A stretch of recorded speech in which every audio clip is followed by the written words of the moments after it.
اسرائیل کی جانب سے ایران کے خلاف جارحیت کا سلسلہ تھم نہیں سکا۔ ایران نے ایک بار پھر تہران، مشہد، اصفہان سمیت مختلف شہروں میں رہائشی علاقہ جات پر حملے کیے ہیں اور کرمان شاہ میں اسپتال کو بھی ٹارگٹ کیا گیا ہے۔ قم میں فوردو پلانٹ پر ہولناک حملہ ہوا جس سے علاقے میں 2.5 شدت کا زلزلہ محسوس کیا گیا۔ نئی کارروائیوں میں ایرانی انٹیلیجنس چیف اور ان کے نائب کے علاوہ 45 خواتین اور بچے شہید ہوئے۔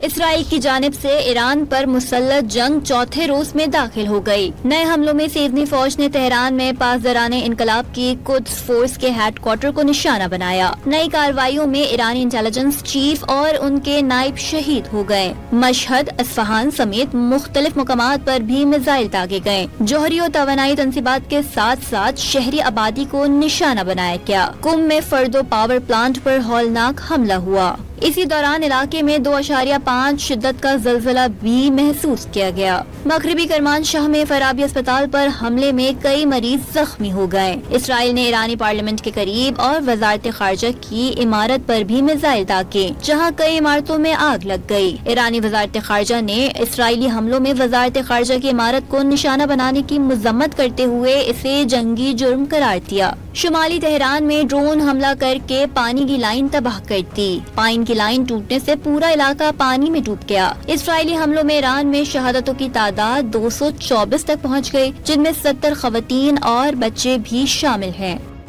اسرائیل کی جانب سے ایران کے خلاف جارحیت کا سلسلہ تھم نہیں سکا۔ ایران نے ایک بار پھر تہران، مشہد، اصفہان سمیت مختلف شہروں میں رہائشی علاقہ جات پر حملے کیے ہیں اور کرمان شاہ میں اسپتال کو بھی ٹارگٹ کیا گیا ہے۔ قم میں فوردو پلانٹ پر ہولناک حملہ ہوا جس سے علاقے میں 2.5 شدت کا زلزلہ محسوس کیا گیا۔ نئی کارروائیوں میں ایرانی انٹیلیجنس چیف اور ان کے نائب کے علاوہ 45 خواتین اور بچے شہید ہوئے۔